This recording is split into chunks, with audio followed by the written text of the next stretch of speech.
Hey everyone, let's start the shit. It's Dialog Choices number 2. I'm here with Colonel. Hi. And Andrew. Hello. Stephanie's dead. No! She's never coming back. She's in a ditch somewhere. Forever. That was very quick. Yeah. That That was was one also episode, and we Plot already twist right out the gate. It's like some Gurren Lagann It's or like some Game shit. of Thrones up in here. Immediate. don't lose your way. We were talking about it just yesterday, about how Andrew understands Game of Thrones for what it is, and we don't. We don't. I did. Isn't that right, Andrew? I had the foresight to know it was going to be bad the whole way down, so I left real early. And I was It is. smart. It is the whole way down. I have a whole bunch of experience because I read all of Bleach, so I can tell when a story is gonna be shit from the beginning. I have like the senses now. You can smell the bleach in advance. like exactly. After being there for like almost 15 years in a bad story, you know all the signs. You see it, and you're like, well, that's God. it. That's red flag number 1. Bleach, like, it affected my anime watching in such a widespread way. And I didn't even Bleach experience affected- it like the way that other people did, where they were so disappointed because I didn't even get that far. Bleach affected my friendship with Joe very heavily. Oh my god. I will never forgive him for telling me to watch it, and then he gave up after the first season. He didn't tell me he did that, and I was like halfway through the 5th season, and I was like, "Man, this is getting really garbage." And Joe's like, "I stopped watching like after the first season." I was like, "You what? What? I'm stuck now. I'm here."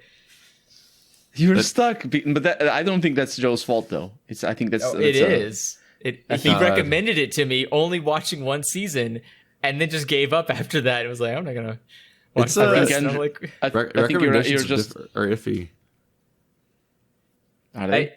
it's tough to recommend something early on. Like I feel a lot more confident recommending One Piece to someone now than I would like 2 seasons into One Piece. Yeah, like or I just think about like when I watched you play Sim City, and it seemed really fun, and you were having fun, and everything seemed neat, and I watched hours of gameplay. But then, like, I went home and bought it, and as I was home buying it, the game was like turning to ash in your mouth. And then I discovered separately how bad it was over the next couple days. SimCity 2013. And it wasn't neat. Because at first It is it's like, one of- oh, look at this tilt shift photography art style, and it seems really snappy and fun, and it seems neat. And then like then as you get into the more hardcore later game, you start realizing that the game's completely trash, and it doesn't work on a fundamental level, and it's like really, it doesn't have much replay value because when you try to make different cities, you're like, I have so little space to work with, and most of the simulation literally doesn't work. It's based around this forced multiplayer thing that also like just actively sabotages your gameplay, and you can't opt out of it, and there's all these other issues and so on. But then I think about like, I remember I was doing the Zelda playthrough of Breath of the Wild, and I was in the part where you kind of build this little like village. There's like an extended there's a extended like side quest chain where you're kind of building up this village that's like doing these little missions, getting them resources and helping them get what they need and so on. I'm like chopping down trees and kind of podcasting because there's not much to talk about in the game. And I had just read the first chapter of Ready Player One, and I was just talking about how like kind of neat it seemed, like the setting and everything. Oh no! But I hadn't actually gotten to any of the plot of Ready Player One yet. It was just the entire, like, the first chapter does not take place in the simulation at all. And it's just talking about the dystopian society of all like the stacked trailer houses and Which all sounds cool. all the rough time that everyone's having, and yeah, like it's a very decent Blade Runner-esque. It's a decent intro. Yeah. But I'm like, I like forever regret expressing any positive feelings about Ready Player One, because I would then go on to actually read the book in its entirety. Yeah. And I'm like, oh no, this is like the worst one. And because it's on a Let's Play, it's not what have I done, it's what am I doing constantly every time somebody watches that video. Yeah. No, yeah. Being a Let's Player is just having every moment of your life for the last 8 years constantly happening right now. That's a good point. It's a fucking weird life. People are mad at you now about a thing that happened 7 years ago because it's happening now again. And it always will. Yeah, that's The recommendation is That's true. scary. And we're doing recommendations today. That's what we're doing. We are doing. Yeah, we are we're doing recommendations today. So let's dive in I this don't have pit hesitation about my recommendations. I know that they are good. You don't think they're good? It is. No, I know that they're good. Yeah. Oh. It's Yeah. easy So to you should go first then. It's easier to recommend movies because they end. Sometimes. It's hard for a movie to be bad after you've watched it. I couldn't Like, yeah, finish. it can't ruin itself past your initial watching. Yes. Except for the aging process. I couldn't finish watching Avatar. I literally one? could not. What, the I had movie? to stop and Like Avatar: The Last Airbender live action movie. No, the one with the blue people. They can Isn't that both- called Avatar? Yeah. Oh, Avatar. They can both be hard Yeah. to sit through for different reasons. Yeah, I never watched The Last Yeah. Airbender. I watched the first Avatar. I illegally downloaded it, and I didn't realize until I got it that it was a Russian dub. And so I watched You it made it better. but it had no subtitles. So I watched it in Russian, and I walked away. I wrote down what the plot of it was, and then I went online and checked if I was right without knowing any of the dialogue, if I knew what the plot was. Yeah. And it was so basic that you don't even need to know the language to understand the plot of true. Avatar. The first Avatar, the Avatar as a movie is so rote and like trope filled, and also so visual Yeah. in its storytelling. On top of being really, really redundant, that like you could just infer it all. It's like the idea of like when you hear about how like the Dark Crystal was originally made in its entirety with no dialogue, and that they overdubbed all the dialogue when they realized that people hated it. Oh, I don't know no. why you would hate it because I think it still Yeah. works. Like, I'm So- gonna suggest a movie that's kind of like that, and it doesn't have dialogue for most of it. It's so great for all the sometimes. Dark Crystal, the dialogue is largely redundant, which leads to the funniest line of the whole movie, which is "I'm taking a bath." They're doing the fucking. They're like, "What are we doing? We're mind fasting," and they share memories and shit, and then they just start awkwardly narrating the shit that's happening on the screen, leaving the protagonist in his stupid fucking gormless voice saying like, "I'm taking a bath." You mentioned Blade Runner before. fucking Doesn't that love it. happen as well with Blade Runner, where he narrates everything as well? That Or is was that a different? that was for different reasons. That was Yeah. like a mistake that shouldn't have been there that then gets corrected in like the director's cut. Oh, It was also a change, so it was like the equivalent of like how they added the voices in Dark Crystal in response to test audiences or whatever. Like in Blade Runner, they made the movie without the narration, then they panicked and added the narration, and the whole movie, fucking Harrison Ford sounds really bored, like he's being forced to do this like months later, and he doesn't want to do it. So it's a terrible narration, and it's mostly pointless. And yeah, that was how the movie came out originally. But it's like I don't know how easy it is to even find that version anymore. Nowadays, you get the director's cut with the unicorn scenes and no narration.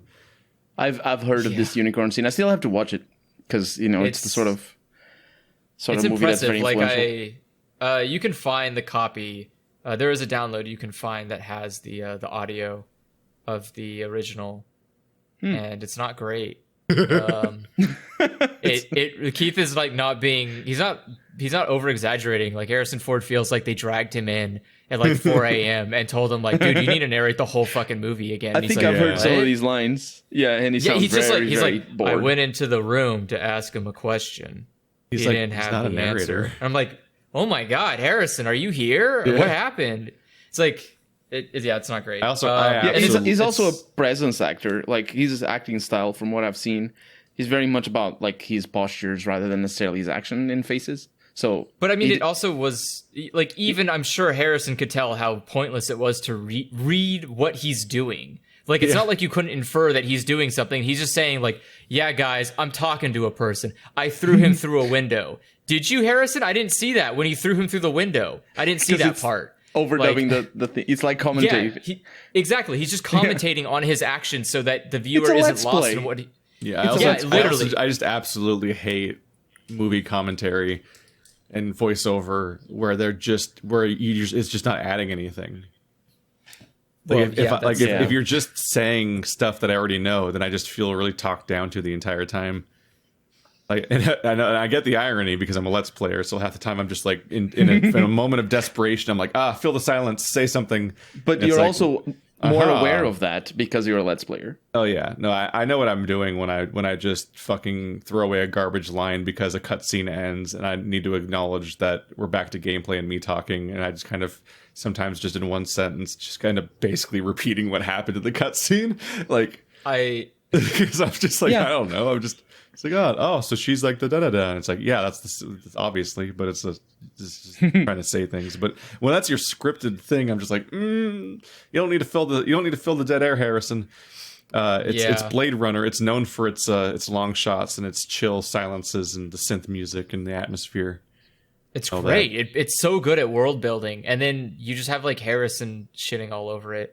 Not on his own accord, but like someone added Harrison Ford talking over all of this really good cinematography. And you're like, who did this? It is, and that's why we're not suggesting Blade Runner. That's what you get, Blade Runner. Well, we did a whole spoiler cast of that and its sequel.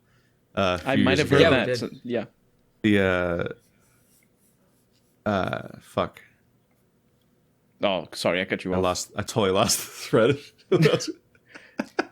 Of how to bring it back into us recommending movies. It's just funny to me that one of the most well-regarded movies of all time, basically, is like this heavily edited and re-released and changed over and over again nightmares, where it's like you literally could be talking about a different movie from person to person, but it's this like incredibly highly regarded film.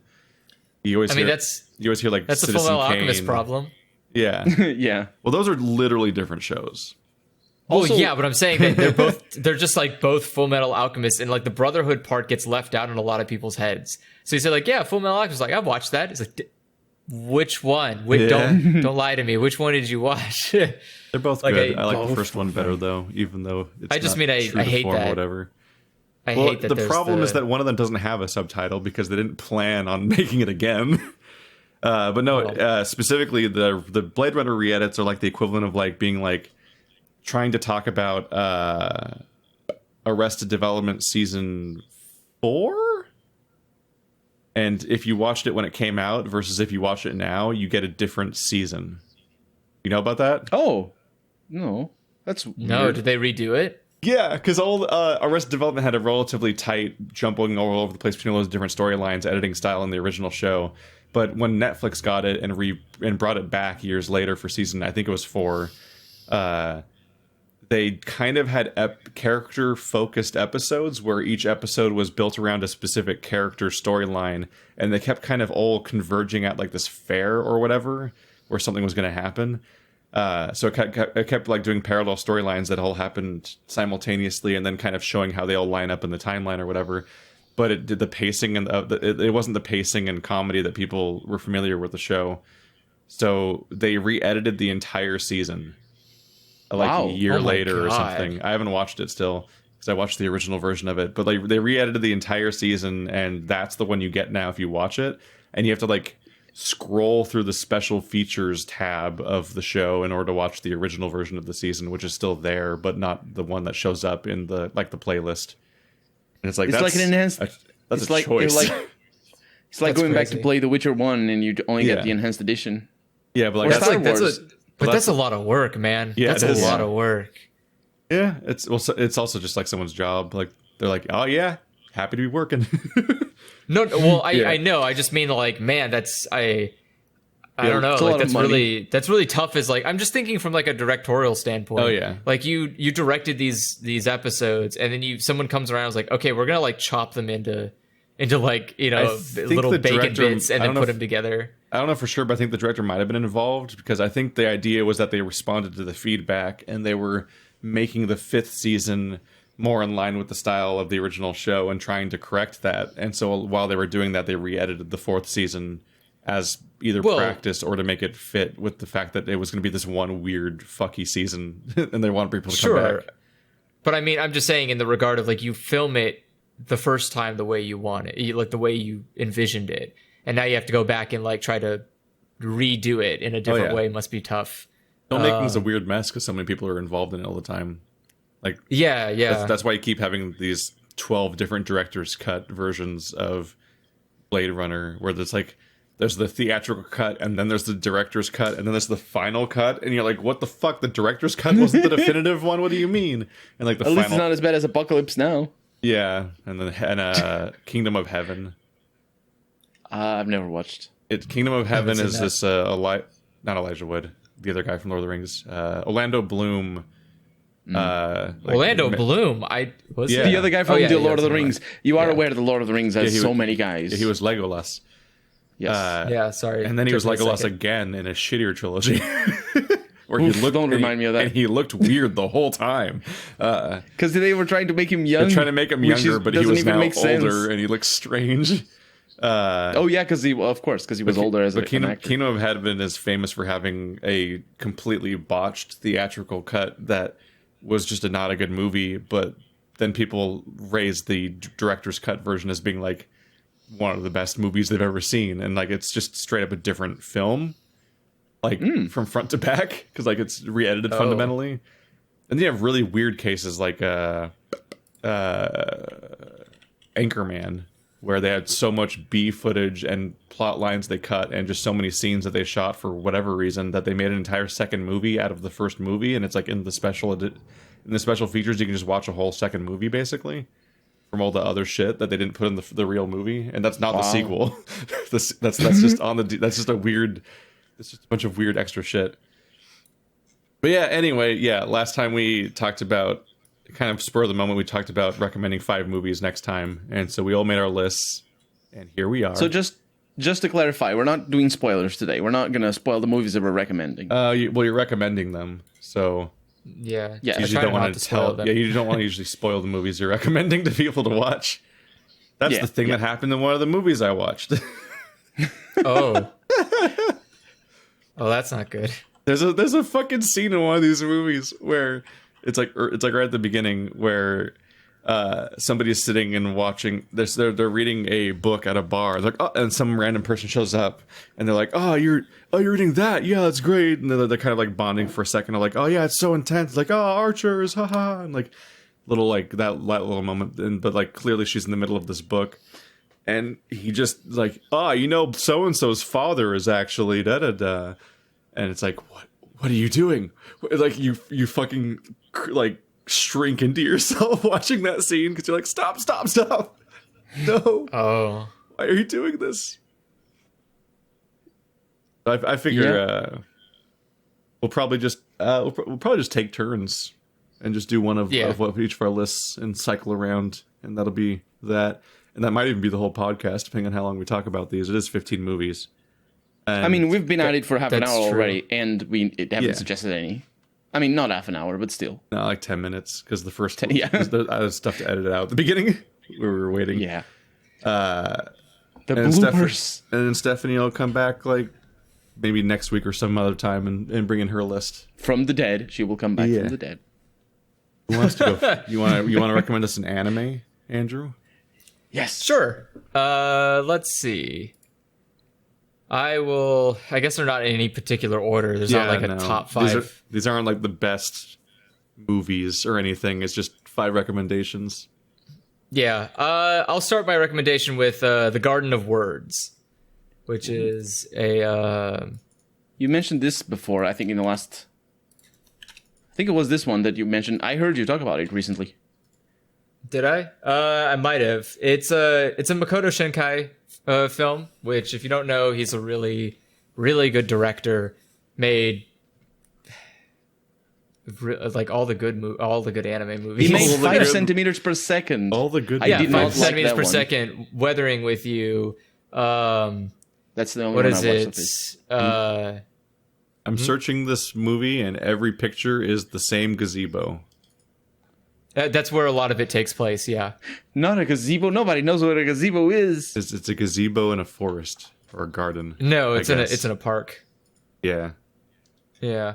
The idea is that it's like a basic synopsis here is that it is a high school boy who encounters a woman at a park bench under a canopy. What did you call it? The Gazebo. Gazebo. gazebo. There you go. That is such a weird word. Yeah, It's a under a normal gazebo. word. And they just interact. They just talk. They just talk to one another. And the boy is trying to. The boy has like a goal he's trying to achieve, and the woman is encouraging him. And it's just a really good movie about like relationship. Like just interacting with strangers. Like I don't know. It's really hard to describe it without spoiling a lot of it, but it's definitely worth watching. It's also just gorgeous because all of his movies are just gorgeous. It does look amazing, yeah. But yeah, like if you look up, instead of looking at pictures, you look up GIFs and you'll see exactly just how fantastic it is. Just such good, smooth animation. But yeah, it's available on Netflix, so you can watch it there if you have it. Garden of Words. Yep, Garden of Words. This is by Comics Wave Films, the studio. They made. They also made 5 centimeters per second, so the animation is really good, actually. I mean, if it is like 5 centimeters per second. Is it called 5 centimeters per second? 5 centimeters. I think it's been a long while. I think it's because of time travel or something. Oh. Yeah, I remember watching it around the time I watched. It's not about time travel. It's It just definitely about looks like it's the same creator because it looks all the screenshots look like the same art style, but now pink. Yeah. Yeah, he has a very particular looking style. It's just very fluid and realism focused. He also did like the girl, I think he also did the Girl Who Left Through Time, right? No, that was someone else. Sorry. No. But he did Your Name, Weathering with You, 5 centimeters per second. Your Name gets recommended a lot too. It is good. I would definitely recommend it, but I think it's not. I think Garden of Words is better, personally. I think it's an interesting name. Does it have to do with the fact that they're just talking, and is like a play on that scenario, or? I think the title is more of is more of just like the setting, the idea that it is it's just talks that happen in a garden. Think of it like a good parallel is like Secret Garden, if you've ever heard of that movie. I think it's also a book. It's kind of the same in the sense of like there's just it's just them in what feels like their own little world when they're in this under this gazebo, and and so the idea is that that's where they can connect with one another, but otherwise they feel a lot more disconnect outside. I think I'm trying to think. There's somebody who did a movie or a review on it, but God, what's his name? I can't remember who did it. There's somebody who did like a YouTube breakdown of all of Makoto Shinkai's movies, and it was really good. And there's a better example that he can provide about why his movies are the way they are, but they're mostly just all of them are about love. Mm-hmm. So, but yeah, that's my first recommendation. So who's next? What do you got, Colonel? So I have the latest movie that I've watched, and I took the initiative because of the year that we're in, 2020, and the movie is V for Vendetta, and it's a movie from I could open it and just know the dates and all that sort of stuff. I think it's from 2007. 2006. 2006. Or, sorry. Oh God, I made fan 2006. V for Vendetta is a movie that, like, everybody knows its influence, I think, in Anonymous and the Guy Fawkes mask that Anonymous has and all that. But I never had watched the movie, and I watched it because I heard that it had something to do with a virus. What? What? Yeah, who told you that? There is a plot point that has to do with a virus. It's spoilery, if I tell, but it is not about virus. V for Vendetta is an interesting movie because it uses the language of fighting against an authoritarian fascist regime, And when I say it uses the language is it's explicitly authoritarian, fascist, white supremacist regime that the main characters fight against. But it uses the language while just being a normal Hollywood movie, really very, very infatuated with just going from scene to scene. And I think it works well. I liked watching it, but unfortunately, I don't think it really digs deep enough into the messages that are the messages that are there, down to the very end. I don't know if you both have watched it. Yeah, I've seen it. I made fan art of it. Down to the very ending, it's like I think it's a movie that sort of, if people are aware of what's going on in the world today, and I have a juxtaposition to watch as well. It's not anywhere near Netflix, so I didn't want to recommend it, but it is a really, really good movie. The one that I'm going to recommend, I'm talking about in a little bit. But V for Vendetta is just, I think it's going to resonate with us, if us who are living in 2020, seeing the rise of fascistic regimes throughout the world, and the rise of the influence of media in the propagation of hate and just... It's based on a true story, right? I think it's based on a book. It feels very 1984. There's a lot of parallels there. It's more hopeful than 1984, but I think it's also more naive. Especially, the movie is more naive than 1984, because if you don't know how 1984 ends, it doesn't end well. It's really bad. But V for Vendetta is more hopeful, and I think a little bit more naive as well, because it's just, I don't know. The message gets a little bit muddy. The video, or the movie rather, that I compare it to is a Portuguese movie called I had it open. It's April Captains, I think. Let me see. I think that's how it's translated. Yeah, April Captains. It's in Portuguese, so if you are going to watch it, either you find a dubbed version or it needs to be with subtitles. And it's about our own taking down of our own fascist regime, like real life stuff, and it's like a very well studied and realistic depiction of what actually happened. So if you are looking for a fun time, both movies are really good. But if you're looking for something that is a little bit more, I don't know, realistic, and goes really deep into the interpersonal relationships of people who are about to bring a regime down, I think V for Vendetta is a little bit too Hollywood.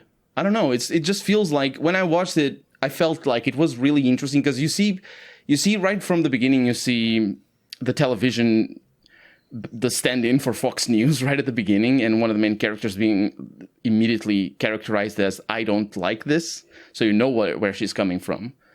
But the movie sort of drops all that sort of depth or language, I suppose, and just gets worried about the action scenes and stuff like that. So I don't know. I feel a little bit mixed, but it's a really interesting movie to watch. I like the concept of a Nordic supremacist regime. Is that what Britain is that what like British people are afraid of? Is Nords taking over again? No, I think they didn't want to come. That's the other thing. Like they are obviously. I'm imagining like in America, you make a V for Vendetta, and it's like Canadian supremacist or something, and you're just like, dang it, those Canadians did it finally. They took us over. Like the thing is, I actually wrote down something here. The thing is, like, the movie is made so that you can take away. That you can reasonably take away whatever message you want from it. Like, even if you're a fascist sympathizer, you can look at the movie and be like, "Oh yeah, speak to power." It's like, can you? Yeah. Doesn't he like destroy the regime at the end? Yeah, but the thing is, it's because there's so much. Like, there's a line that is not met with that is seen sympathetically later in the movie. That is Oppenheimer was able to. Oppenheimer is the dude the physicist dude that made possible the atomic bomb. There's a line that goes, Oppenheimer was able to change more than a course of a war. He changed the entire course of human history, which is wrong in the sense that if you're referring to World War II, but the movie just sees this as like a right thing, and that's where the virus comes in. It's sort of like a little bit of an analogy, and it's part of the story of the movie. But you can definitely, like, I've seen people come away not come away because obviously I watched the movie recently, but the thing is I've seen people talk about V for Vendetta as sort of like a oh yeah, let's bring down this PC culture, censorship and whatnot. Yeah, absolutely, because I think the main message of the movie is just the obsession with truth and speaking truth to power. And it sort of reminds me, I was watching the other day a video by of Rowan Atkinson talking about, it was from 2018, the video, and he was talking about he was basically talking about the notion of free speech, which is a thing that we talk about in the public discourse these days. The notion of free speech and the notion of censorship, not necessarily censorship from a governmental standpoint, which is what V for Vendetta deals with, but rather, from what is acceptable speech in public. And he says that traditional trope thing about if you're gonna be intolerant of intolerance, you're just replacing one sort of intolerance with another. Which sounds very smart. This is my words now. This sounds very smart, but the problem is, if you're against replacing one sort of intolerance with the other, then you're in favor of the intolerance that already exists, not the one that is intolerant of the intolerance. Do you know what I mean? Not really. Or did I get the message lost a little bit? A little bit. I lost the thread a little bit. Let's think of somebody talking against immigrants, which is a thing that the V for Vendetta deals with as well, like literally. But it only talks about them like once or twice. It's not very common. That's the thing. The movie rather, doesn't push the message far enough for it to be a central point of the storyline. But imagine like somebody is just against immigrants and against Muslims, and against people of color, and that sort of intolerance cannot be tolerated, right? But when you're not tolerating that intolerance, you're, in the words of Rowan Atkinson, you're replacing one sort of intolerance with another. So what, the idea that because you're intolerant to intolerance, you've created intolerant intolerance? Yourself. That's just garbage thought process. Yeah. That kind of sounds just like that's like the nothing matters at all kind of nihilism. No, but the problem is, why just let people live because nothing matters? It's just the kill them tolerance all. paradox where you can't create a space that's inclusive and safe and non-discriminatory without specifically not tolerating certain behaviors, because those are what would cause it to be discriminatory. But yeah, absolutely. But there's another point of view that might be a little bit more. What's the word? Like a forum with moderators is ironically more tolerant than a place with no moderators. Yeah, but the thing is, if you're arguing, if your argument is that, oh, you shouldn't be intolerant of intolerance because now you're just intolerant yourself, you're really just prioritizing one sort of intolerance over the other. And you can't. I mean, there are people who don't like equality. Yes. Yeah. I mean, that's normal. That's the reason intolerance exists, is because there tends to be people that, you don't. It's somebody that doesn't have ethics, basically. Yeah. Like they're not arguing from a real ethical point of view. They're instead just trying to win an argument via technicalities. It's like, so you're the real hypocrite at the end. It's like, don't pretend you believe in what you're saying right now, because it doesn't mean anything. Yeah. Yeah. But it's hollow arguments for the sake of winning. But that sort of discourse, because the V for Vendetta sort of focuses so much on the speaking truth to power, I think that sort of discourse is why people can come away from the movie and just be like, so V for Vendetta is the confluence of two different leftist voices that are constantly misinterpreted and repurposed for the right. Alan Moore and David Lloyd, yeah. Well, I don't know David Lloyd. No, Alan Moore and the Wachowski sisters. Oh, did they make it? Yes, they made the creators of The Matrix made V for Vendetta. aka Oh, it was red, written by him, aka yeah. red pilled and all that. Like, you know, the movie, the people use this metaphor for hating women and becoming these ultra independent supermen or whatever the fuck, but like it's made by two trans women. Like, and it's an allegory for transition as well. Yes, and it all really works as an allegory for being trans. And it was written by two at the time closeted trans people. Like, there's Maybe that's why. Maybe constantly that's why it's so happens. conflicting. And Alan the V for Moore Vendetta, is I mean. just a fucking like far left socialist. Like he's got a lot going on. And Yeah. He literally his- looks like but- Karl Marx. Yeah, and his He does a material, little bit, yeah. his material, especially V for Vendetta and Watchmen, are constantly misinterpreted and repurposed by people that don't understand it and embarrass themselves, kind of like people that are on the right and love Rage Against the Machine.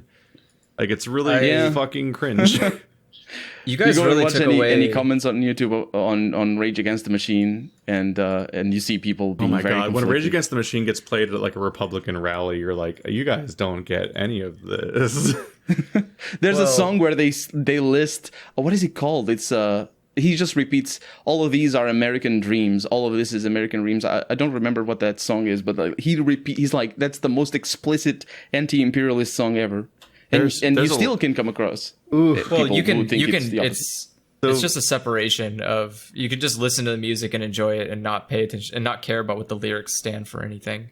Well, yeah, People do that all the time. There was a period of me being well, it's everyone's teenage years, basically. Like, when you're a teenager, in many cases, you're kind of apolitical, in part because you kind of don't understand most things really yet. But you do Yeah. know that you have a lot of intense emotions because that's what being a teenager is. And so a lot of being a teenager is glomming onto a bunch of media because of how it kind of feeds specific emotions along the way and just kind of gives you that catharsis here and there. So when I was a teenager, V for Vendetta was actually my favorite movie. But at this point, I straight up haven't watched it in like 8 years probably. So I need to rewatch it and also reread it. I have a copy of it here, which I read V for Vendetta in college, and I want to reread it now too.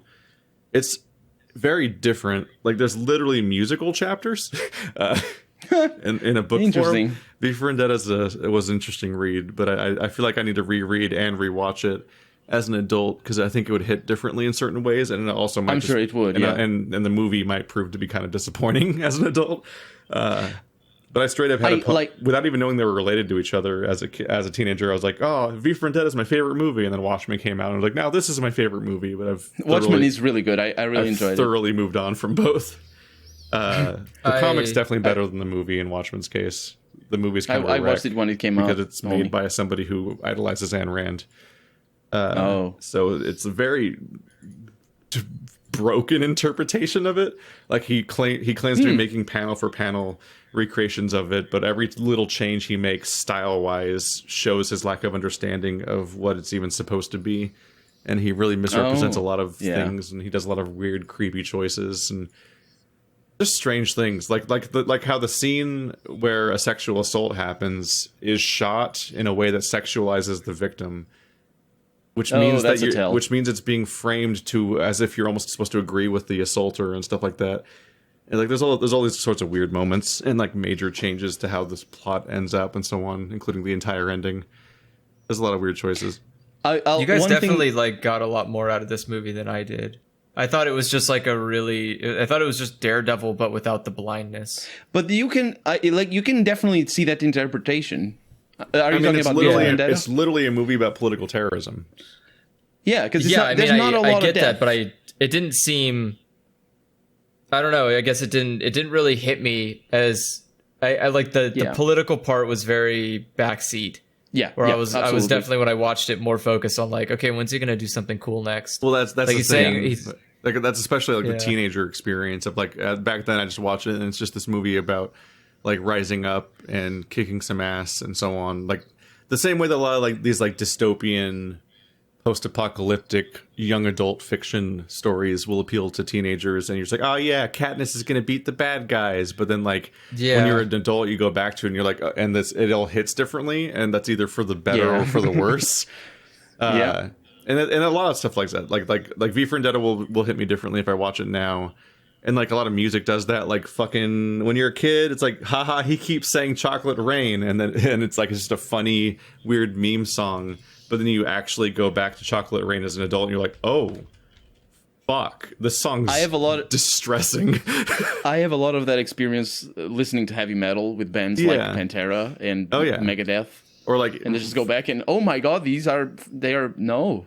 Yeah, or listening to Killing in the Name by Rage Against the Machine in 2020. Yeah.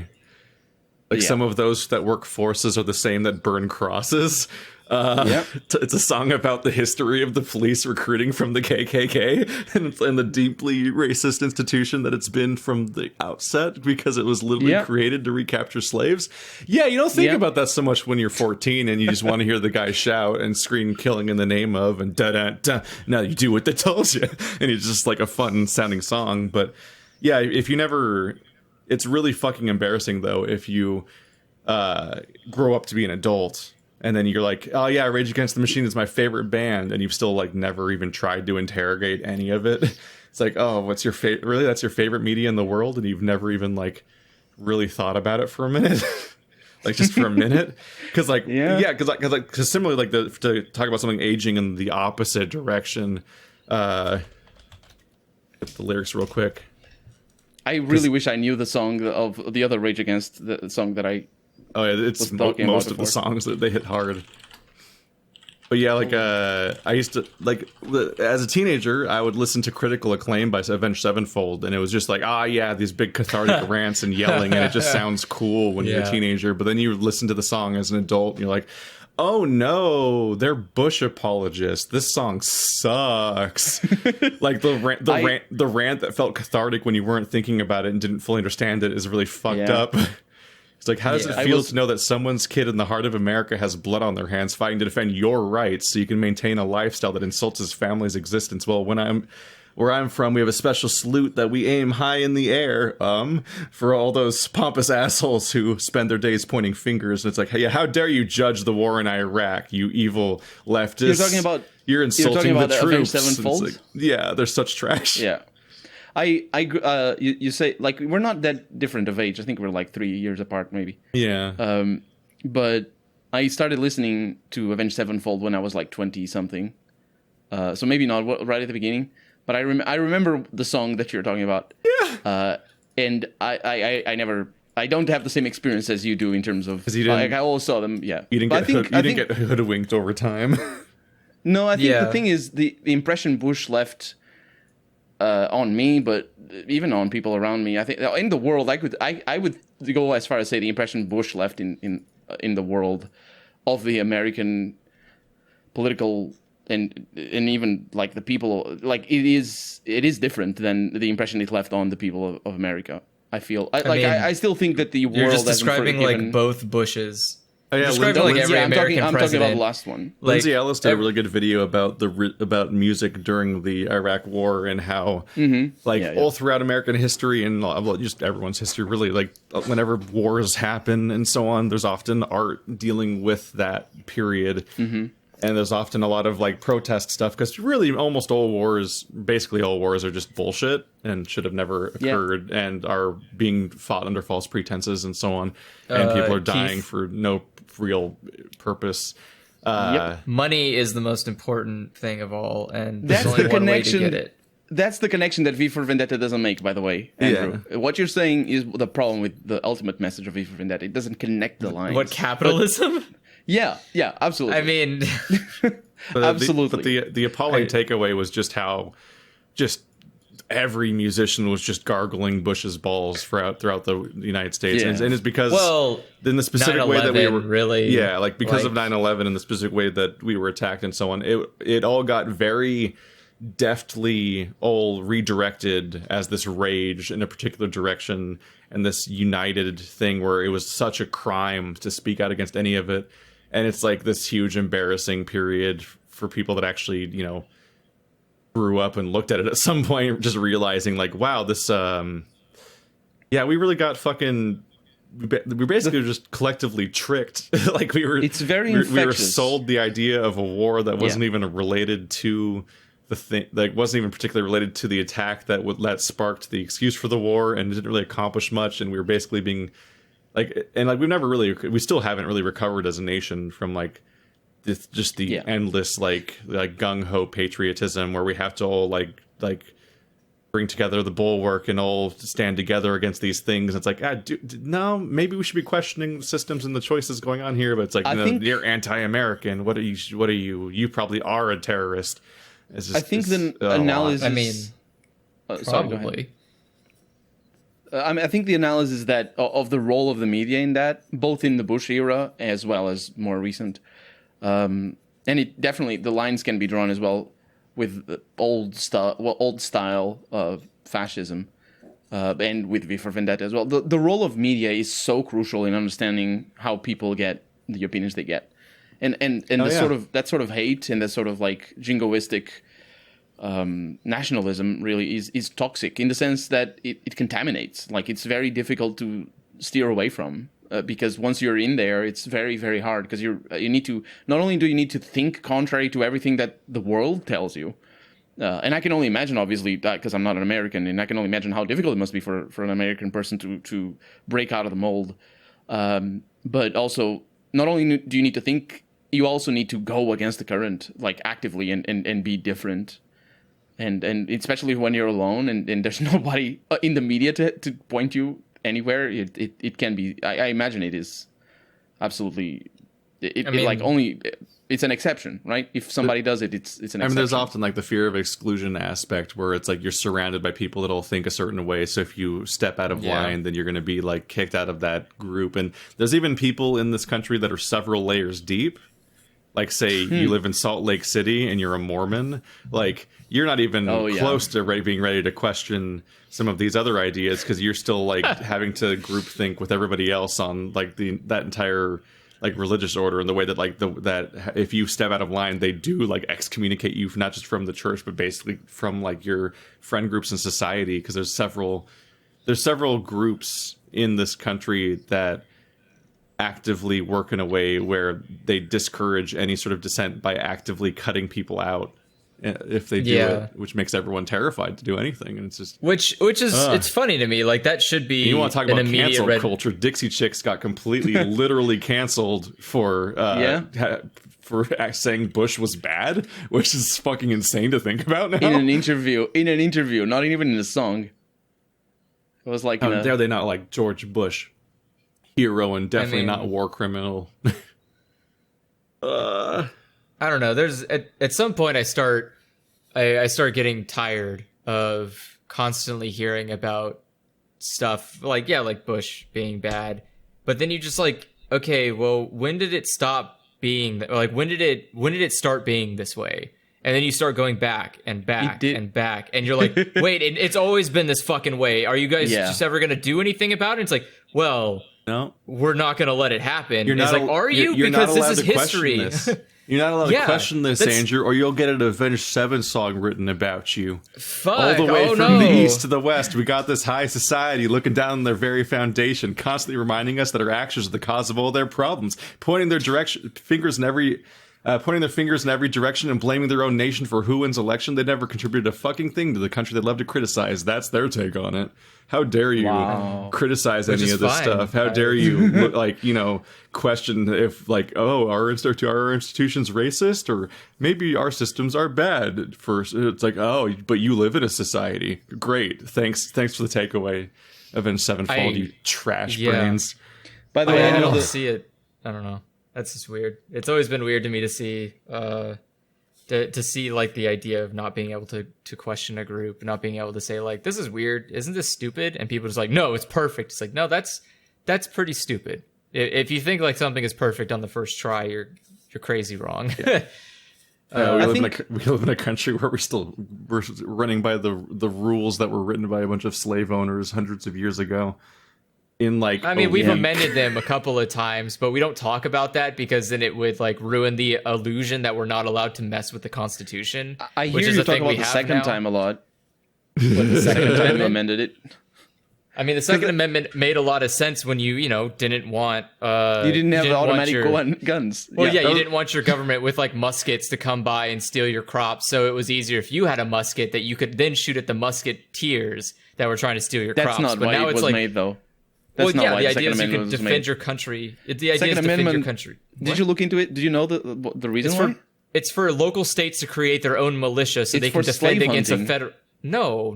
Yeah, it's connected. No. The reason why it was passed in the South is because it was sold to certain states as a good way to prevent slaves from running away. If you read the Second Amendment, it exists to give states. No, I'm not talking about the Second build. Amendment, like the text itself. I'm talking about like the historical context of it. Yeah, the reason the Second Amendment exists is to prevent the federal government from being an authoritarian regime. Like it's in there. I know. It's literally in there. The Constitution. Yeah, absolutely. But like the implications and the historical context has to do with slaves and stopping them from running away. How does that stop them from running away? Because you have guns. What? Yeah. You could. I mean, fair.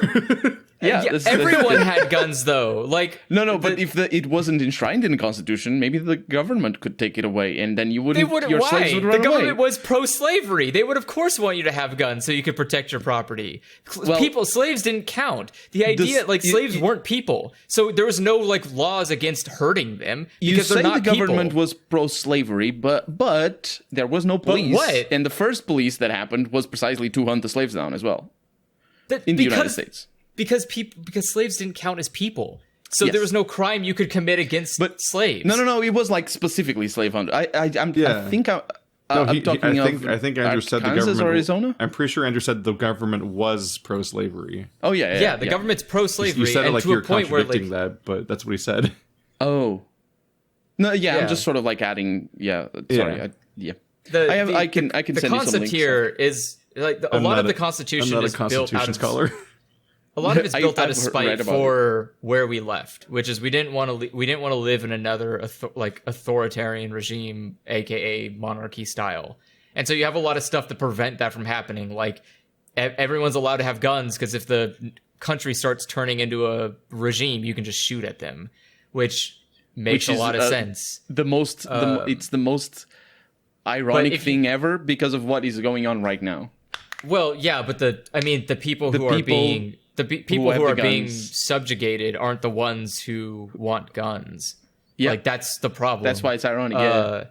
If you read it's a disaster. I constantly get fed this line that the reason why people constantly stockpile guns is so they can rise up against their government and so on. But simultaneously, they're the same people that tout the line about ultra patriotism and how if you don't like it, why don't you move? And all these protesters will all blah blah blah blah. And it's like, what? But that's why you're stockpiling guns. That's the reason you always give. You've given this answer so many times to me, and it doesn't. But it's not because you don't support resistance and you don't support criticism of the country, but you're stockpiling guns so that you can rise up against them. And I'm like,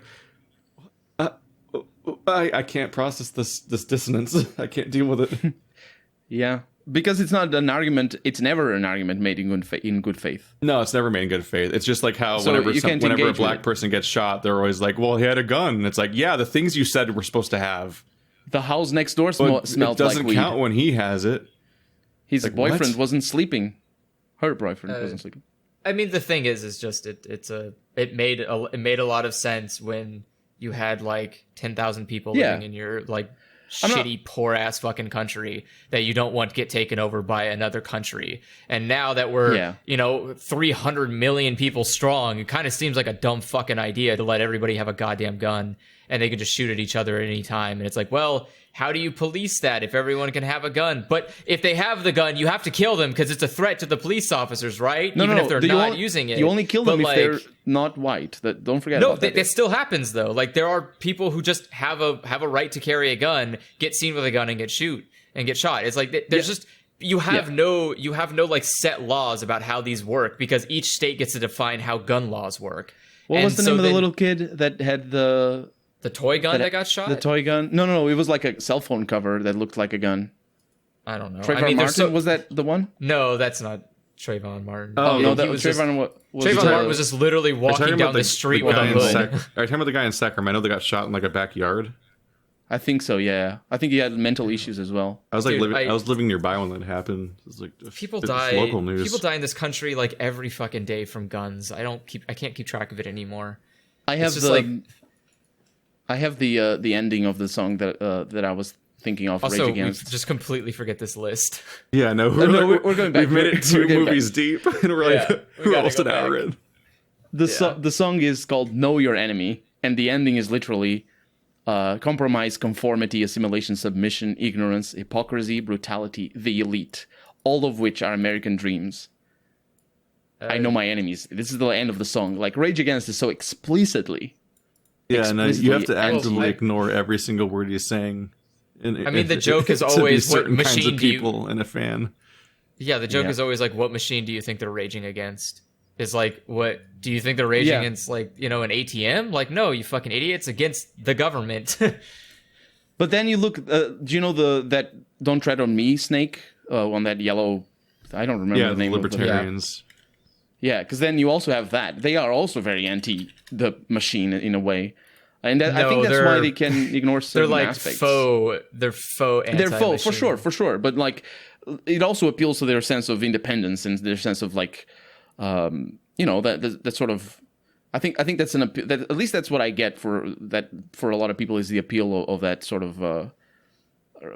I hesitate to call it a redneck style sort of, independence because it's a bit of a stereotype. I don't know if it's correct, but I think that might be the reason why. And the thing I'll try to remind myself of a lot is that it's very easy for some people to ignore parts of the things that they're seeing. Denying reality is a very usual habit for a lot of people. So, I mean, most of them are rewarded for doing it. yeah. There's no punishment for being ignorant to how things work, because most of the people who are ignorant aren't going to be affected by change in the world that doesn't benefit others. Like I'm not going to be affected no matter what happens at the end of the day, but that doesn't mean it's okay to just be ignorant of what's going on just because it's never going to affect me. The school think- books say it can't be here again. The prisons make you wonder where it went. Is it talking about slavery? Yeah. Because Raised your neighborhood insurance rates. Makes us happy living in a gate. Is that Avenged Sevenfold again? No, this is Chocolate No, Rain. That's Oh. chocolate rain. If you read it without saying Chocolate Rain every other line and just focus on what's happening between each one, you're like, it's fucking brutal. It's just Yeah, fucking it's- brutal. It's just but it's always been that way. It's just, again, Yeah. it's one of those, people just don't listen to music Rick- like that. They just listen, they just listen to the actual music. Regarding what you just said, Andrew, about just because it doesn't affect you, it doesn't mean that you're allowed to not give a damn. That video that I watched from Rowan Atkinson that I was mentioning before, behind him, there was a poster that said, because it was about freedom of speech and what, censorship and stuff like that. There was a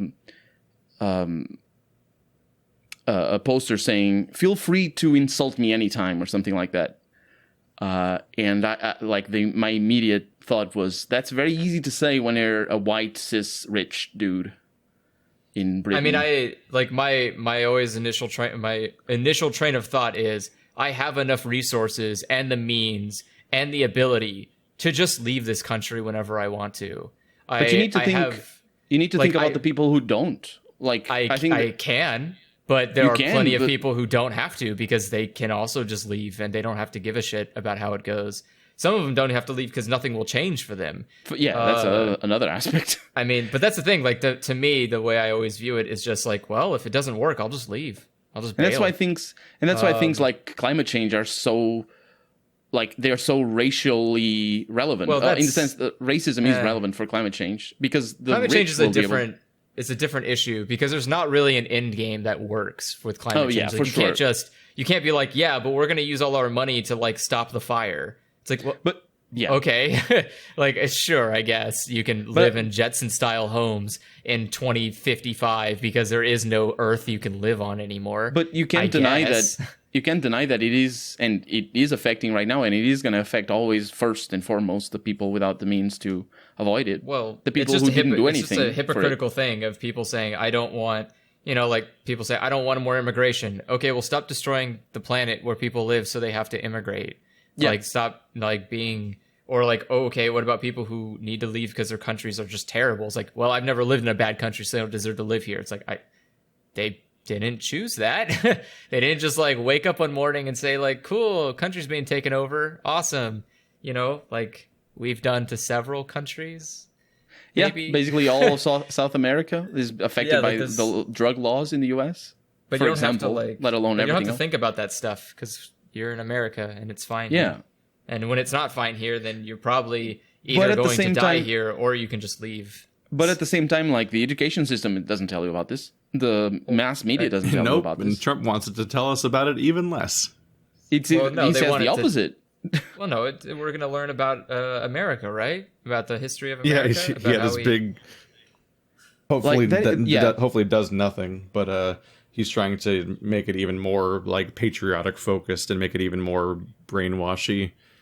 It's But the thing creepy. is, when he tries to do that, he has an effect even if he doesn't pass any legislation. Because Yeah. so many Does he? teachers, I mean, maybe not the majority, but so many teachers are Trumpists, and so many teachers are nationalists like that. They will follow they'll take that. the signal. Because curriculums are decided by the local government, and a lot of those local governments might follow his example. Yeah.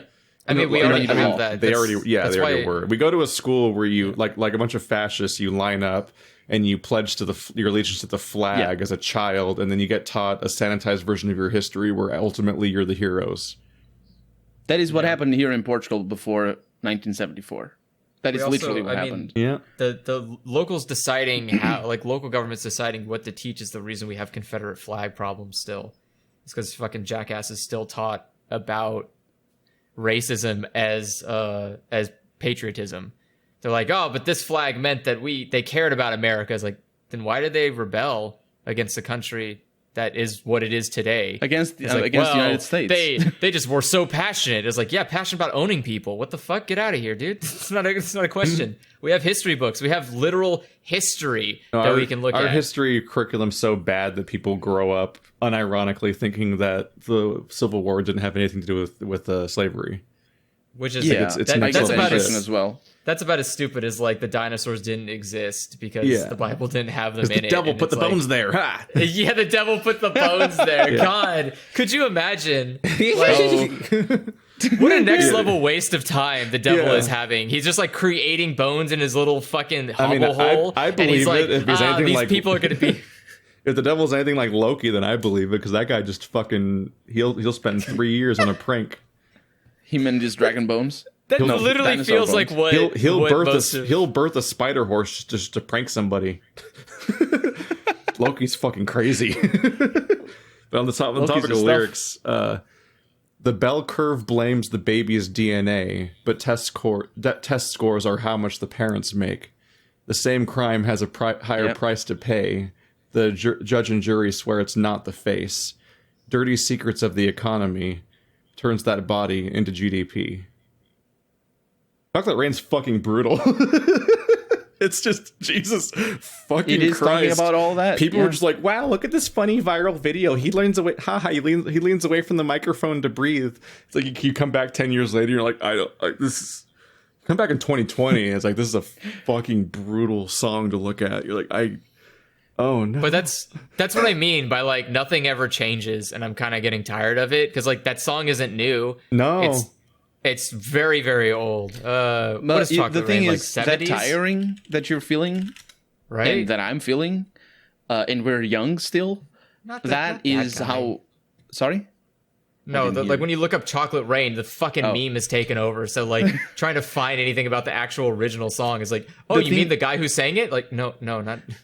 What I was gonna say is that the thing is that tiredness that you're talking about.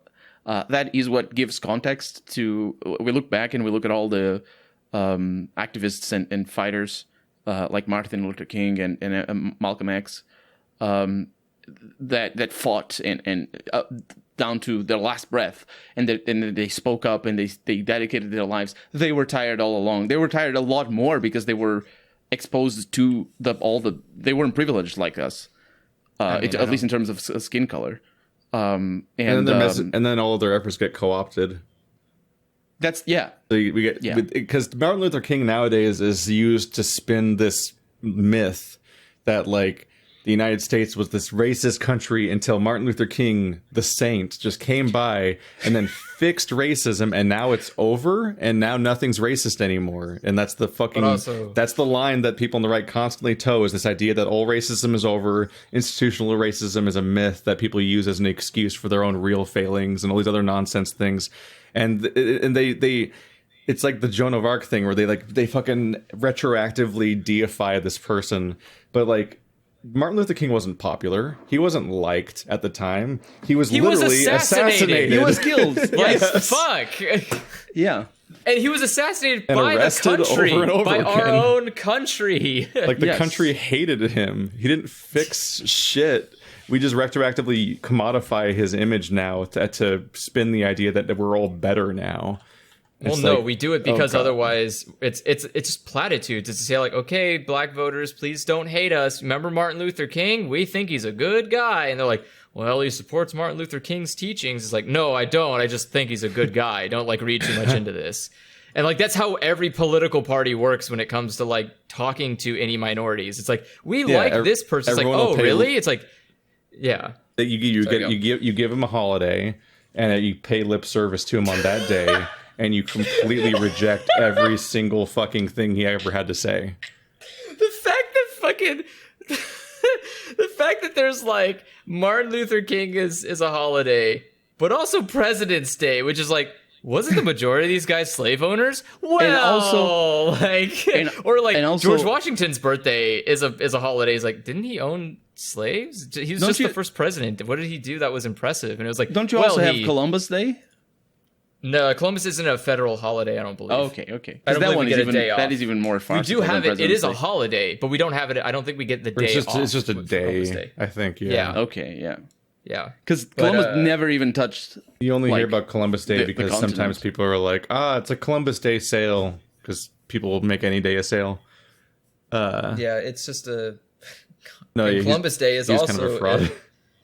Well, I mean, yeah, Columbus is obviously a scam artist, but the idea is like Columbus Day exists because and a terrible person, slavery, because of American racism, which is like fantastic. You have to like you use that kind of fake story to make Americans not hate people because they're like, oh, this guy found America. Wow, that's awesome. It's like no, with all the people already there, yeah, millions and millions of people. Oops. Just happened to discover it, and then Indians appeared. Just out of nowhere. Killed them all. No one knew how that happened. Well, he killed the ones in the island that he arrived at. To be fair, he didn't murder the ones in the, like... Well, because he didn't discover the Americans. He didn't go there, yeah. He just murdered everybody there and raped everybody there. Colonel has posted a screenshot of somebody being like, racism discussion in a 2007 Mass Effect game? Surely you're joking. And he can't spell Shirley, which is even better. I'm not sure if they're trying to be cute, but I remember because I just ban those people whenever I see them. Maybe they're too stupid to fix. Maybe he's asking somebody named Shirley. It's literally it's literally the part of Mass Effect that discusses racism. So it's not even like the commentators bringing it in. It's the part where Ashley has that racist talk that she has. Like it's explicitly a conversation about racism, but that's just what it is. And the thing is, I deconstructed it to the extreme as best I could, so I went really deep on that. Yeah. And, I like the game itself lets you just take. What are your you, own some sort of person who experiences art and then commentates on it? That's not your job. Stop that. How dare you talk about the mug in part 3 of your Disco Elysium playthrough like some sort of weirdo? I'm finally watching Disco Elysium, your playthrough. I haven't gotten to day 4 yet, but yeah, the mug is just part 3, and it's seared into my brain what part it is because it's just the comments constantly come in and I just constantly ban people. It's a great filter. Oh, I still need to finish playing that. You still need to do part 2. Yeah, I got distracted. You've only played 1 episode. Keith, did you get to the multi-billionaire, ultra-billionaire guy? Did you ever find him? Yeah. Yeah, the guy that bends. Yes, that is he's such a the guy great... that's so rich that he bends time and space. Yeah, that is so fantastic. No spoilers, though. And also off topic. That's yeah. We're very off topic. We're off topic yeah. from our off topic.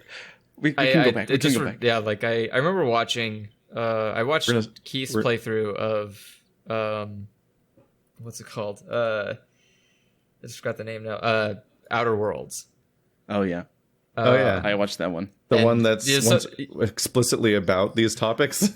Yeah, but you're but like also doesn't go very deep. To be fair, a lot of yours is like a lot of yours is like going through and talking about stuff that's bad and like really why it's bad, and then making like informed choices about based on these things. And it felt so weird, like as a juxtaposition for me, where I'm sitting there, I'm like, yeah, I do agree with Keith. These are really bad things.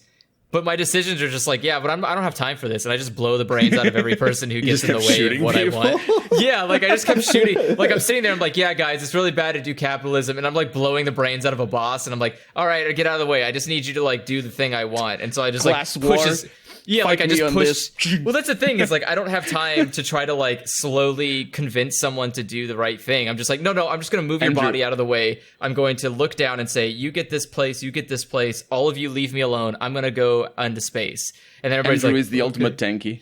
Yeah, I constantly get people going like, how dare you introduce politics into this? And like, bitch, I'm here to experience art, and art's about stuff. Asshole, get out of here. If you're this dumb, I'm just gonna I don't even argue anymore. I just ban people that are that fucking dense because it's such a fucking like cave brain take. It's very just tiring. like I'm you're just not operating on much. Like you just don't you're the fucking people that love Rage Against the Machine without ever learning of what any of it's about. Like if you go through Outer Worlds or Disco Elysium and not even process the idea that it's about anything, I was like I don't even want to relate to you, and I want you to go away because every time you speak, it's just going to make me less happy, and I have to like my job to keep doing it.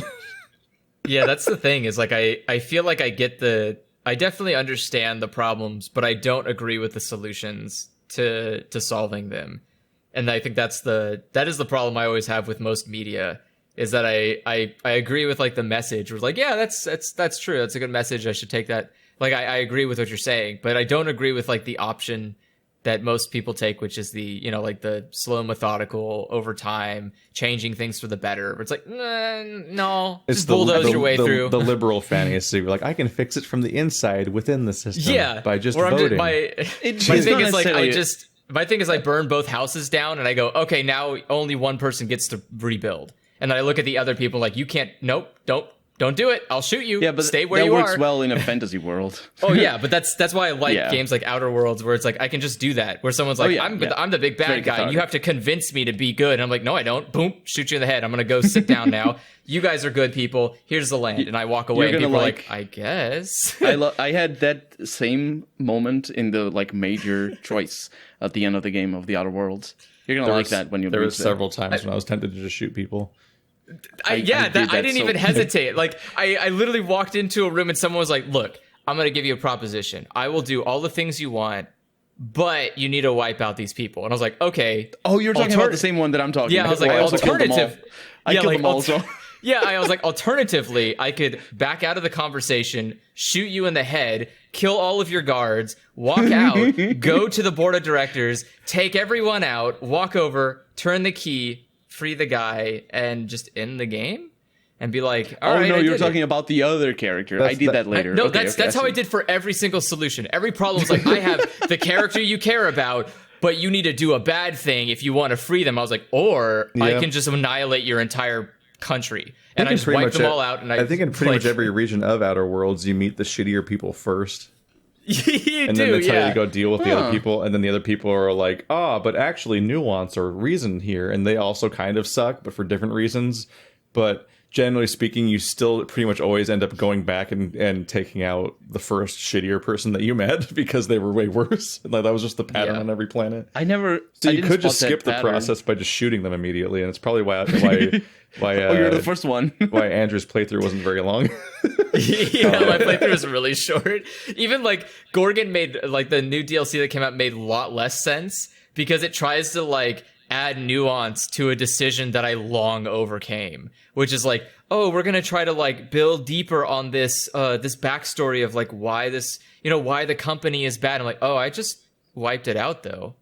And they're like, I haven't finished it yet, but I think it goes a little bit deeper though.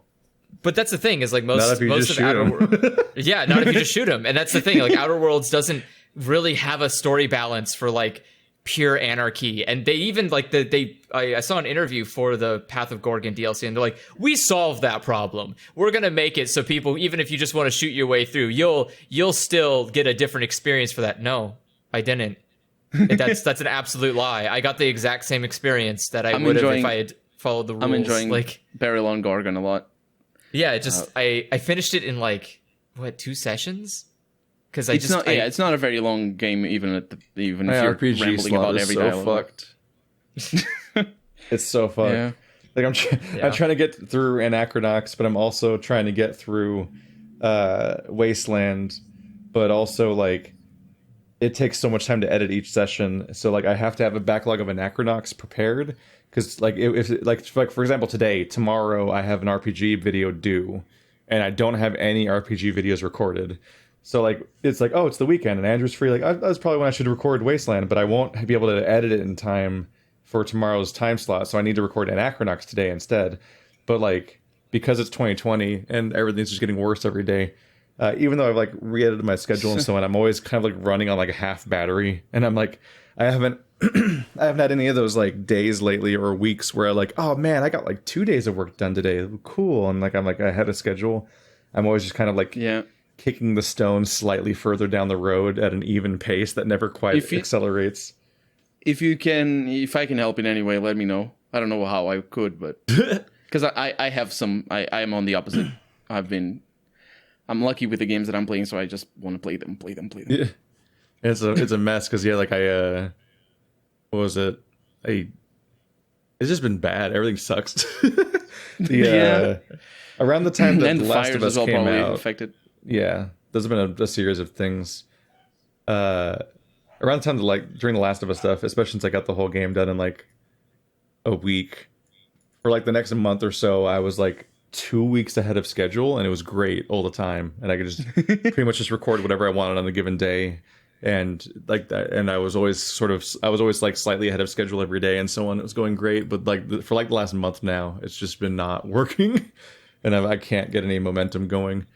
So it's a bit frustrating because it's like, yeah, it makes that kind of thing really hard to get done. But at the same time, like, oh, but I want to get Wasteland 3 and Anachronox done because like there's the ticking thing of like, oh, here comes the fucking Cyberpunk on the horizon. But in the meantime, like I really wish I could have gotten to Mortal Shell because there's a decent looking Souls-like that came out. But on top of that, there's a DLC for Outer Worlds. And I'm like, how the fuck does anyone keep up with this? Holy shit. Wasteland 3 is really good, isn't it? Or we haven't gotten very far in it. Yeah, I don't think we're far enough to know. I'm enjoying it. We But barely about just as far beat as the I first am. area. But it's also a glitchy disaster. Oh, for multiplayer, probably, yeah. Well, we had the entire. We went. They give you once you get your like starting base, they give you objectives like go to these places, and like there's a bunch of driving locations, but then there's one you can just like walk to down the path. It's like the local town. We cleared out like the entire local area of a bunch of objectives and like did a bunch of like hours of gameplay. Then came back next session and the entire region had reset. Oh no! Yeah, like it's that kind of glitchy mess. So it's like wow. Our entire quest log was empty, and the entire area had reset to its previous thing, but the world state in certain ways was still saved. So like we'd been sent to deal with something outside of the area, and we came back, and then the world reset. And we talked to the person who sent us on the mission in the first place that runs that town, and she introduced herself from scratch again, but then gave us the quest again. But then I just talked to her again and turned it in because the game still knew we had finished the quest, even though we hadn't had the quest. And I have no idea. It's just like it's once again like it's an Exile game that's like shouldn't for sure be out yet, basically. I've been enjoying the writing and the voice acting. I think the voice acting is brilliant. Like in comparison to other games of the genre, like every single character for me is like stand out. We're playing as the gay punk rock friends. Yeah, I saw the first episode. The only. bros with the spikes and the mohawks. My favorite character is the fish seller in the market, and she's so cute. She's awesome. She's so awesome. Friends was not the correct word. Yeah. I was like, why did I say friends? They're lovers. Yes. So, let's go back to topic, maybe. Jesus. Yeah, let's try. Your turn, this Keith. list. People are going to have opinions today. I recommend everyone upload this video with the setting on YouTube where all comments are held for review. That's how every video. And then you can manually moderate all of the comments because there's going to be a culling. As there always is. You just shake it and the spiders fall out. And you're like, ah! And by the way, if you want to comment on Keith's video and you can't for reasons, come to my channel. You can comment on mine. No, you can't. They think they can comment. People, especially if they didn't get this far, and also if they don't understand how like YouTube works. Because if you leave a comment on a video, and it's like filtered or whatever, usually you can still see it anyway, so it feels like you left your comment. And if you've been banned from a channel, you can still comment on every single video, and it looks like you're doing it, so you don't think there's been any consequences, which is part of the upside of it because it makes people not try to get around the ban if they take longer to realize it's even happened. Yeah. But yeah, like there's so much garbage out there that it's just I never have to listen to again, and it's great. Gaming and the gaming community has problems. Yes. And we need to work on them. Some like maybe circa like 2012 problems. And 2014 as well. August 2014 is like, yeah. I think you're just. I remember. Oh, that was never mind. Yeah, 2014 was Gamergate. Whoops, that was 2012. Yeah. I remember in 2009 when this. It was the review for one of the Tomb Raider games or something. There was somebody from GameSpot that got fired because they talked about GameSpot. There was something having to do with the sponsorship that Square Enix had on GameSpot. In GameSpot, I don't know if they're still a website, but they're like big on reviews. Not necessarily Tomb Raider, but it was Kanan Lynch was reviewed by Jeff Gerstmann, and he got fired for panning the game. And then he went on to he and some of his other GameSpot friends all left and founded Giant Bomb. Oh, I didn't know that. That's what Giant Bomb is. Yeah. So that Jeff scene Gerstmann's for still me, around. I think it's probably in a better place now. There's this big irony because Giant Bomb did pretty decently, and they ultimately got acquired by somebody who also acquired GameSpot. And I don't know if it's still true right now, but they were literally in the same office building when I was listening to their podcast at my old job. Like they were now in the same office building as each other, as separate and like equally valid publications, basically. Like, isn't capitalism a lovely tool to bring us all together? Oh boy, into the same building. It's like at that point, I don't think anyone that made that choice was around anymore. So there's not exactly bad blood, but the irony is so thick. That incident and the scene of gaming journalism around that time was very formative for my own opinion about game journalists and about game journalism and about how important it is and how corrupt it can be. So I was really lucky to, I mean, I consider myself lucky, honestly, to Gamergate completely passed me by in 2014 because everybody was like, oh no, which is just one of the sides of the Gamergate, but everybody was like, oh, game journalists are corrupt, which was not what Gamergate was about really at the end of the day. No. But I was like, yeah, you haven't seen anything. I've been at this for a long time. So I didn't really care for any of the arguments. And then I eventually found out 2 years later what it was all about. And I was like, oh no, oh no. And I think the fallout of that is so... It's like what we were talking about. It's toxic. People get inbred into that ideology. They just can't... They can't get out. It's very difficult. You got your 4chans and your Reddits and your several toxic like nerd YouTube channels and so on that just kind of are breeding grounds for just being constantly angry all the time at essentially boogeymen. And yeah, it's a mess because like feminists and like in the aughts and the 90s and so on, like games journalism was really bad, but like not for, but like but then when the rage happened, it had nothing to do with any of the actual details of what was actually wrong with games journalism. It's just It was just hating on women and lies. Yeah, no, it's just and some people who it was didn't never know about better. ethics in game journalism. Yeah, and like that, yeah, like otherwise that big event would have happened around Jeff Gerstmann and not like the way it did. There's so many better examples to go after. More influential as well, not just for being true in case of Jeff Gerstmann. Because for Brianna Wu, was that her name? I follow her on Twitter. I don't remember if it's her, but like it wasn't even true. Like it's not even. It was all like a Pizzagate style conspiracy theory sort of situation. It's hard to keep track of how many people we're being mad at, but normally people are talking about Zoe Quinn. Zoe Quinn, sorry. Yes, that is the one. But if I search Brianna Wu, it brings up people also search for Zoe Quinn and Anita Sarkeesian and Leah Alexander. So it's probably not unrelated. Like 6 or 7. But I've lost track of her. But no, yeah, it was a very angry time.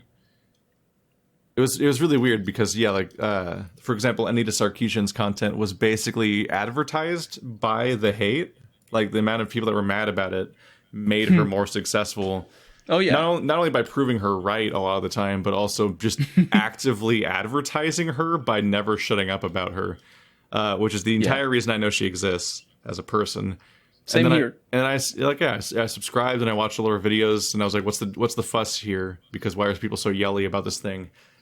And that was one of those big moments where it's like I went in expecting the idea that being in a pre-Gamergate world, I wasn't already massively biased against the outrage the way that I often am now. So I was like, okay, something must have gone wrong here. Something must be up. So let's go check this out and see what it's about. And then I was like, what? These are just really dry lectures about like feminism 101. I got kind really of lucky. Boring. There's just not that much to them. The beginning of her work is very, very dry. Yeah, I got again very lucky. The first video I watched of hers was one about Islamophobia in gaming, and that really resonated with me because I grew up Christian and I live in a Christian country. The Islamophobia here in Portugal is pretty widespread, and it is a problem. We don't have many Islamic people, but it is definitely ingrained in the culture. So I could see a lot of things from an American person. I could see. Is she American or is she Armenian? She's American, right? Yeah, I don't know. I think she's either way. She grew up in the US. She's born in Canada.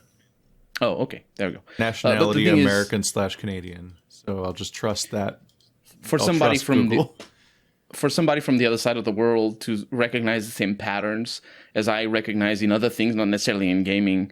Like, I watched that particular video about Islamophobia in gaming, and I was like, whoa, this makes total sense. So I think from the beginning, I was on an agreeable terms with her. Because I found her because of Fallout 3 is garbage, and here's why. That video is amazing, but it also led me specifically into the rabbit hole, as it were. Yeah, I'm looking at her Wikipedia page, and it just mentions her having 31 million views. And I'm like, that's all that anger focused on a channel that has so little actual viewership by comparison. Like, several people essentially made a career out of being mad at her. And it shows how much that largely involves people just listening to those people and taking them verbatim and just trusting them all the time and not ever actually engaging with the material that they're talking about in the first place. And like that's just this whole thing works. Like, to this day, like, I think feminist, am I subscribed to them right now or not? Feminist Frequency? Let's see. They might have been uploading filler content that I lost interest in. They do a lot of Star Trek they're stuff. active now. Yeah. Yeah. Oh, wow. Yeah, they've been active. I'm subscribed at some point. They do a lot of other stuff outside of YouTube as well. I don't follow them outside of YouTube. No, I unsubscribed when they started doing like constant podcasts and like short form like reviews and stuff, I'm like, this is not what I subscribed for. It's just the thing. It's why I always consider, like, if I ever do like a video essay or something, like I should really have it on a separate channel. Would like. Oh, whoops! I muted myself. A little bit, yes. Like just for a little bit. Back to the. What is your movie, Keith? We're gonna pretend this is salvageable still. Of course it is. People are very interested. So for those keeping track, my first recommendation was The Garden of Words. And Colonel's recommendation was V for Vendetta. And also, I would like to ask. A path, which his recommendation was V for Vendetta, which he thought wasn't that great.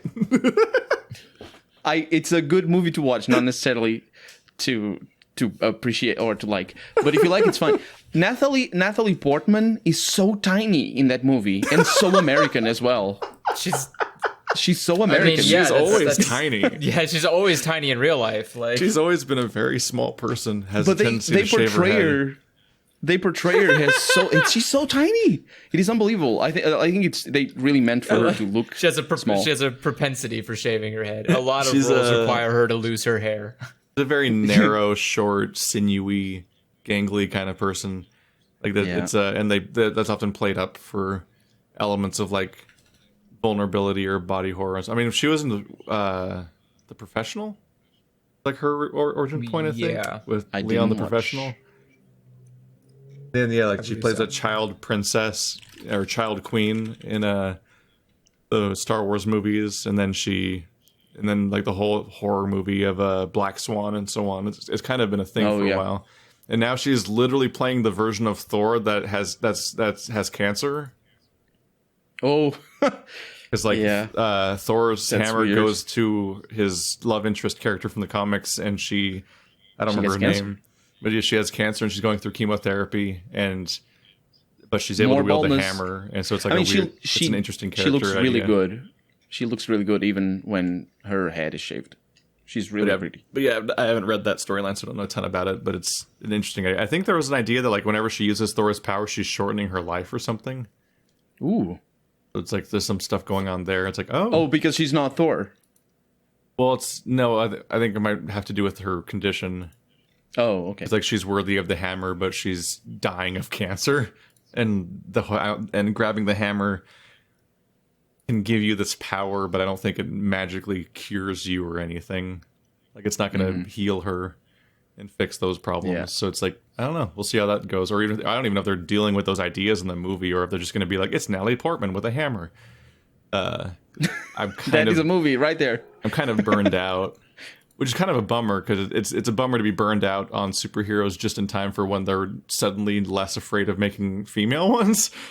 Because it's like, oh yeah, here comes the Black Widow movie, even though that happened, and here comes and here we got Wonder Woman, and we've got Captain Marvel, and we've got female Thor, and other things are going on. It's like, wow, it took them so long that it literally burned out on the entire concept before it finally started being like, what if they weren't all white guys?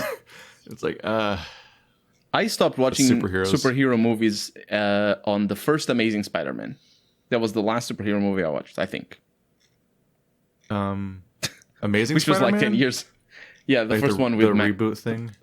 Yeah. The one after... You guys are real bad at sticking to this goddamn list. Yeah, no. Well, he literally is like, so, Keith, your next movie. Anyway, Natalie Portman's so small in that movie. Let's talk about Natalie Portman. I'm sorry. It's like you need to talk over me, stop me. I for this purpose of this list, I rewatched 2 movies because I wanted to reconfirm how much I did or didn't like them or whatever, because it'd been a while. I have times where I watch a movie and like the lingering feeling of what I thought of the movie's quality lingers, but sometimes that's the only thing I remember after a couple of years, and it's like because there's just so much art. And sometimes, and so you get a lot more sometimes when you come back and watch. Like 2 of these movies, when I watched them in the last 24 hours, they added so many details back in that I just straight up skipped my mind entirely about those films. So I tried to recommend stuff that most people haven't seen. which is exactly the kind of stuff I like. They're like treasures. Like whenever I make a discovery of like some kind of film that no one has really told me about, and I have a good time with it, I always want to like share it around and let people know about them and so on. So the first movie on my list is Calibre, and spelled Calibre because there's two different versions of those. And you and your spellings. I just randomly watched this on Netflix one day with no context, and it's kind of a great way to watch that movie because it has just a series of reveals and things going on where it's just the more you know about it going in, the more it can kind of spoil some of those feelings, but it's also really hard to sell it. One of the things you got the British Academy Awards. Oh yeah, so no, it's very well received, but I've never heard anyone mention it ever.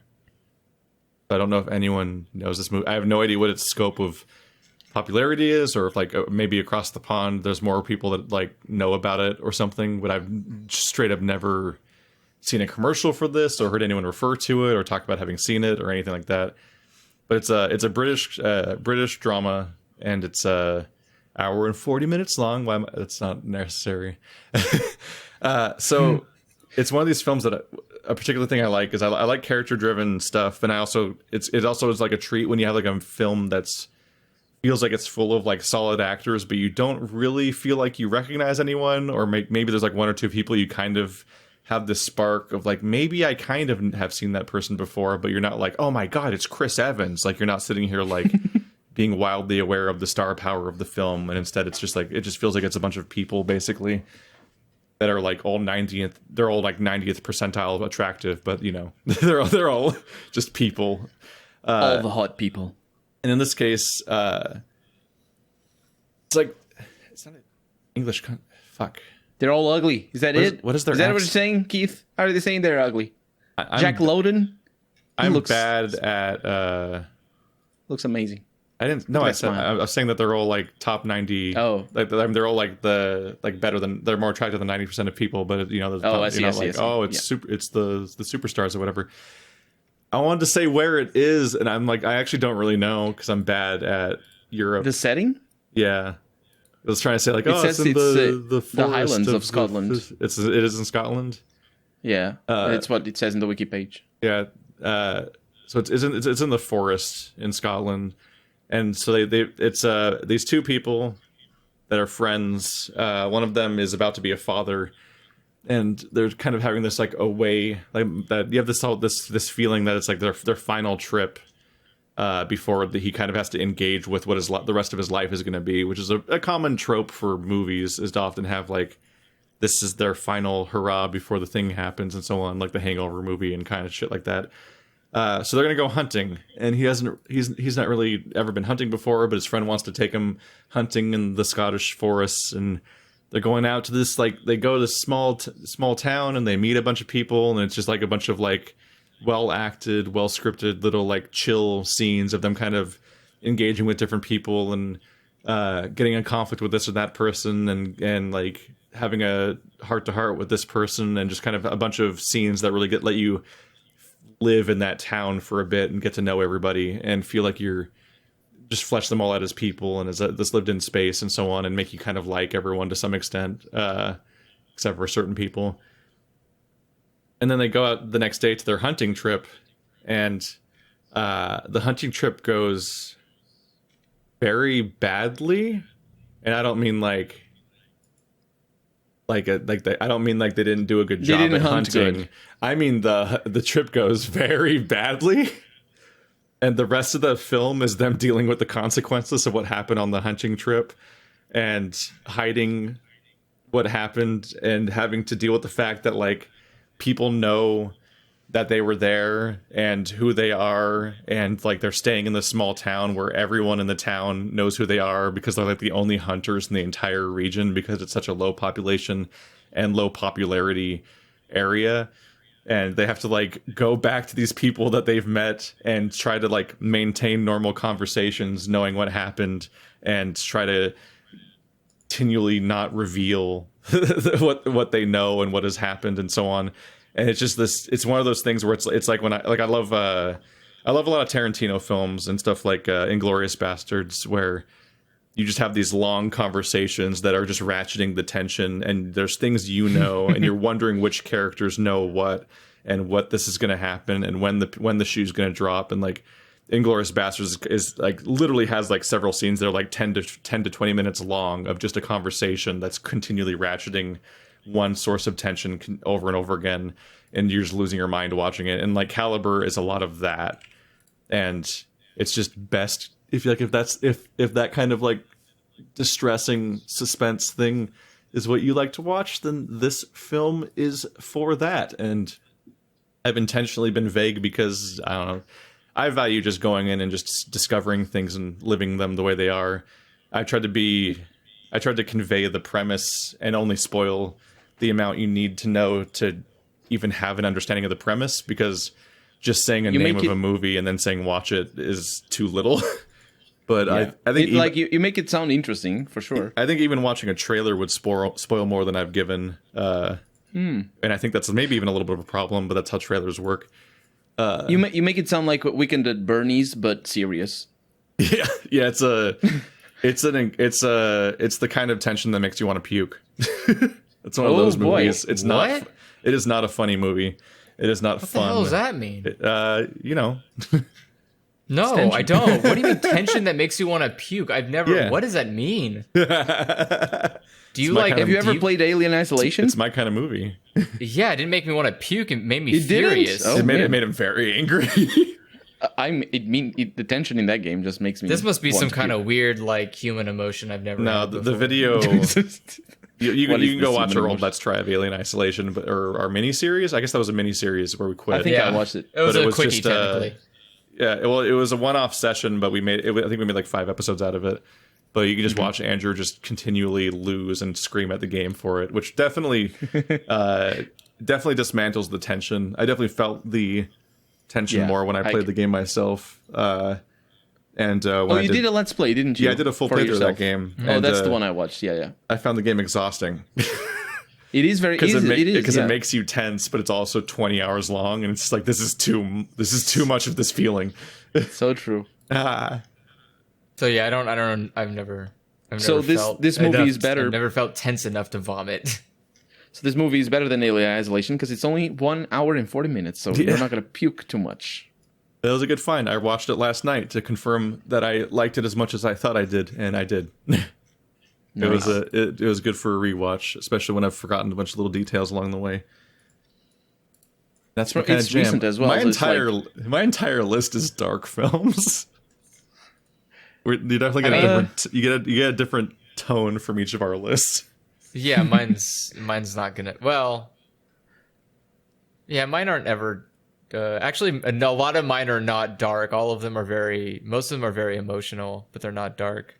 Yeah. So what you got, Andrew? So let's see. The next one I'll recommend is A Silent Voice, which is a very emotional movie about the actions of a young man towards a deaf girl in elementary school and the consequences of those actions later in life. And it's not like, there's no thriller, there's no like, there's no tense. It's just hard. It's just a hard. It deals with the. It deals with the aspect of bullying and what that can turn into. But yeah, I like it. The movie probably isn't the best way to experience a story. I would say the manga is obviously the best way. Because there's a lot more time. Obviously there's a lot more time to grow the characters and stuff like that. Yeah, but the movie, I looked at the box set and it's like 5 entire volumes, which is definitely a rough adaptation to make a movie out of. Yeah, the movie definitely has some pacing issues because it assumes you've read it, which is fine because it's not like One Piece where you need to read like 90 volumes. You just need to read 5 manga. But I would, if you've read it, I would definitely recommend watching the movie. It's it really hits a lot harder when you hear people saying lines from the manga that you're Does like, it does it deal a lot with how does it deal with the aspect of being deaf? Is it like a center point or no? So you're experiencing the story through the bully. Oh, So you're so you don't really, so you're looking at it from, it's interesting because you're looking at it from an angle from the person that it's trying to make you dislike. I mean, it makes you dislike this person that you then like an need to be anti-hero. Yeah, like you need to be sympathetic towards because you feel bad for the outcome that this bullying has had, but you also are following the bully. So you're trying to like, you're not, it's one of those weird positions where you try to like, how do you deal with forgiveness in a bullying situation, and can you forgive bullying? Is like that's kind of the core themes, and I think it handles it. I think it handles it well. I will admit it definitely is more. I wish it would. I wish it had a little bit more to say, because bullying is a really big issue in Japanese culture for school, anyways. And I kind of wish it had a little bit more to say there. But I think the movie tends to be a little bit more hollow on it because it doesn't have the time. And the manga didn't. I think the manga wanted a different resolution than the reality could account for. But yeah, I don't know. I would recommend it. It's again, it's on Netflix, so you can watch it there. But yeah. How about you, Colonel? Next one. Sounds pretty cool. That's the sort of anime movie that I honestly like the most, honestly, because if it's very plot driven, I don't know. I prefer to be plot driven. I prefer it when it's these like anime series rather than movies. So my next suggestion or my next recommendation is my favorite animated movie. Well, since we're talking about animated movies, although it's not Japanese animation, of all time, and including Japanese animation, it's WALL-E from, I think is it Disney or is Pixar. it Pixar before? Oh, it's Pixar. Okay. WALL-E, it's written Wall-E, and it's a very different movie than what I'm used to, although admittedly I'm not the biggest movie watcher, although I have watched a few. What really drew me into this movie is how beautiful the first, probably, let me see how long it is. It's 97 minutes. So it's probably the first 40 minutes, maybe 50 minutes. They're all completely without anybody speaking a word. And it's very quiet and sort of very typical Pixar, as far as I know Pixar. It's very much about the scenarios and the characters, which for a long part it's just WALL-E. And so the beginning of the movie is really, really contemplative, and then it just grows into it's almost it's a very hopeful movie, I find, but it is also very much a critique of our society of today. So it sort of ties into what V for Vendetta was, or we were talking about V for Vendetta, because the movie goes places where it talks about consumerism. I mean, it's set in a world where humans can't live anymore on Earth because there's so much trash around. So right off the bat, it is about the impact of our existence on the planet. And WALL-E is a little adding robot. politics to movies. Art isn't about anything. WALL-E is a little robot that just goes around cleaning the trash and does that forever. And it's got like a charging station and whatnot. So it's really beautiful from right off the bat. There's a little love story and a little thing that's going to surprise you. And it's also family friendly. So I honestly think that it's a movie that absolutely everybody should watch, of every age. And I can't recommend it enough. It's honestly one of my favorite movies of all time. Yeah, don't show any of my movies to your kids. Yes. What? It's the whole list. None of them. None of those movies. Don't show them to your kids unless you're cool. Hey everyone, this session was about 4 hours long, so I figured I'd cut it in half and make 2 episodes out of it so it's a little easier to get through and process and consume and whatnot and things. So check back in a few days for part 3, which is part 2 of this. Yeah.